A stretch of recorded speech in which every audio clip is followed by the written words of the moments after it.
अगर आप ट्रेंड देखकर सीधा एंट्री लेते हो तो 90% चांस है आप टॉप पे जाकर ट्रैप हो सकते हो। मार्केट कभी सीधा नहीं जाता, वो हमेशा वापस आता है और वही वापसी है पुल बैक। आज मैं आपको वही एग्जैक्ट जोन दिखाऊंगा जहां स्मार्ट मनी वापस एंट्री लेता है। और अगर ये वीडियो एंड तक देखी तो आपकी एंट्री टाइमिंग हमेशा के लिए बदल जाएगी। लेकिन रुको, इस वीडियो के बीच में मैं एक ऐसी मिस्टेक दिखाऊंगा जो शायद आप अभी भी कर रहे हो बिना जाने। तो वीडियो के एंड तक आपके सभी डाउट्स क्लियर हो जाएंगे। तो चलिए शुरू करते हैं। सबसे पहले समझते हैं कि पुल बैक होता क्या है। मार्केट कभी भी एक ही डायरेक्शन में सीधा नहीं चलता। हर ट्रेंड दो फेजेस में मूव करता है, इंपल्स और करेक्शन। इंपल्स का मतलब होता है ट्रेंड की डायरेक्शन में एक स्ट्रॉन्ग मूव, और करेक्शन जिसे हम पुल बैक भी कहते हैं उसका मतलब है कि स्ट्रॉन्ग मूव के बाद प्राइस थोड़ी देर के लिए ऑपोजिट डायरेक्शन में आता है लेकिन ट्रेंड चेंज नहीं होता। सिंपल लैंग्वेज में समझो, 2 कदम आगे 1 कदम पीछे। अब इसे चार्ट्स पर देखते हैं। ये निफ्टी का 15 मिनट चार्ट है। यहां प्राइस ने पहले एक स्ट्रॉन्ग बुलिश मूव दिया, उसके बाद एक छोटा सा पुल बैक बना और फिर वहीं से ट्रेंड दोबारा ऊपर कंटिन्यू हो गया। कुछ एग्जाम्पल से समझते हैं। ये बैंक निफ्टी के 4 आवर चार्ट को देखो। यहां मार्केट डाउन ट्रेंड में था, पहले स्ट्रॉन्ग बेरिश मूव आया, उसके बाद एक पुल बैक बना और फिर सेलर्स ने कंट्रोल लेकर मार्केट को और नीचे पुश कर दिया। और ये बिटकॉइन का 5 मिनट चार्ट है। यहां भी सेम पैटर्न देखने को मिलता है, स्ट्रॉन्ग मूव, छोटा पुल बैक और फिर ट्रेंड कंटिन्यूएशन। तो अब सवाल आता है कि मार्केट पुल बैक लेता ही क्यों है। इसके पीछे का लॉजिक समझना बहुत जरूरी है क्योंकि वही आपकी एंट्रीज को इंप्रूव करेगा। अब सवाल आता है कि पुल बैक होता ही क्यों है। जब मार्केट एक स्ट्रॉन्ग इंपल्सिव मूव देता है तो उस मूव के बाद कई ट्रेडर्स प्रॉफिट बुक करते हैं। साथ ही बड़े इंस्टीट्यूशंस को भी अपने रिमेनिंग ऑर्डर्स एग्जीक्यूट करने के लिए लिक्विडिटी की जरूरत होती है।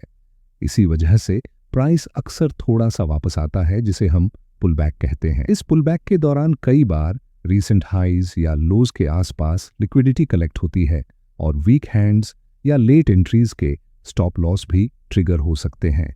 सो मैंने आपको शुरू में बताया था कि रिटेल ट्रेडर्स कुछ मिस्टेक करते हैं, जो कि यही जगह होती है जहां बहुत से रिटेल ट्रेडर्स कंफ्यूज हो जाते हैं। वो सोचते हैं कि ट्रेंड रिवर्स हो गया है और ऑपोजिट डायरेक्शन में ट्रेड ले लेते हैं। लेकिन अगर ओवरऑल ट्रेंड अभी भी स्ट्रॉन्ग है तो पुल बैक के बाद मार्केट फिर से ओरिजिनल डायरेक्शन में मूव कंटिन्यू कर सकता है। इसलिए पुल बैक को सिर्फ प्राइस का पीछे आना मत समझो। ये मार्केट का एक नॉर्मल फेज है और इसी फेज को सही तरह समझना प्रॉफिटेबल एंट्रीज की की है। बट एक चीज ध्यान रहे, हर पुल बैक कंटिन्यूएशन नहीं होता। कभी कभी वही पुल बैक ट्रेंड रिवर्सल में भी बदल सकता है। इसलिए हमें कंफर्मेशन का वेट करना चाहिए, जिसके बारे में हम आगे बात करेंगे। अब सवाल आता है कि हमें कैसे पता चले कि पुल बैक कहां तक आ सकता है और किस लेवल से रिवर्स हो सकता है। इसके लिए हम 2 सिंपल स्ट्रैटेजीज का यूज करेंगे। सबसे पहले बात करते हैं सपोर्ट और रेजिस्टेंस की। इस चार्ट को देखिए, प्राइस इस लेवल से पहले 2 बार रिजेक्ट हो चुकी है, इसलिए ये एक स्ट्रॉन्ग रेजिस्टेंस लेवल है। अब यहां प्राइस रेजिस्टेंस का ब्रेकआउट देता है और उसके बाद एक पुल बैक बनाता है। कई बार ब्रेकआउट के बाद वही रेजिस्टेंस सपोर्ट की तरह काम करता है।